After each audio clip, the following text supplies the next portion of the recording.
다이어트 한약이라고 하면 부작용이 없고 안전하다고 생각하셔서 아무 생각 없이 시작하시는 경우도 많습니다. 하지만 한약 다이어트 과연 안전하기만 할까요? 이 영상을 끝까지 보시면 그 진실에 대해서 아실 수 있습니다. 제가 솔직하게 말씀드리겠습니다.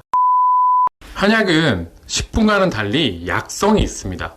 병을 치료하는 강력한 직용이 있다는 건데요. 따라서 음식과는 달리 내 체질에 맞지 않거나 그 복용량들이 적절하지 않으면 몸에 부작용들이 나타날 수밖에 없습니다. 한방 다이어트를 이곳저곳에서 많이 하신 분들은 약에 대한 내성이 생기실 수도 있고, 혹은 계속적으로 약을 먹지 않으면 식욕을 참기가 어려워지거나 약을 챙겨 먹지 않으면 불안감이 드는 중독성이 생기실 수도 있습니다. 여러분들이 다이어트 한약 복용을 통해서 앞서 말씀드린 불편감을 호소하시는 경우는 대부분 내 체질 고려 없이 그냥 누구에게나 똑같은 약이 처방되는 약을 드신 경우도 많습니다. 그리고 여러분들이 다이어트 한약이라고 생각하셨던 여러 가지 약들도 실제로 카페에서 공구를 한다고 중고나라에서 구입해서 드시는 등 출처를 알 수 없는 약인 경우도 굉장히 많습니다. 단계 조절을 해서 주는 맞춤형 다이어트 한약이라고 하더라도 여러분들에 대한 체질 진단 없이 그냥 약에 대한 반응성을 보고 단계별로 처방한다고 하는 것은 나중에 불편함이 생길 수밖에 없습니다. 또한 약에만 의존하시게 되면 약을 끊게 되면 갑자기 요요가 온다고 중독성이 생겨서 먹게 되는 경우도 너무나 많습니다. 기억하셔야 될 가장 중요한 점은 체질 감별을 해주는 곳인지를 꼭 체크하는 것이 좋습니다. 그리고 내 체질에 꼭 맞는 약들로 맞춤형으로 한약이 제공되는 곳인지를 꼭 확인하셔야 됩니다. 유튜브에도 아무리 유명한 곳의 다이어트 약인들 내 체질에 맞지 않으면 부작용이 생길 확률이 높습니다. 살이 빠지지 않을 확률도 굉장히 높죠. 어떠한 다이어트 한약을 선택을 하시든 내 상태에 맞춰서 매번 약을 맞춤형으로 다이어트 약이 제공되는 곳인지를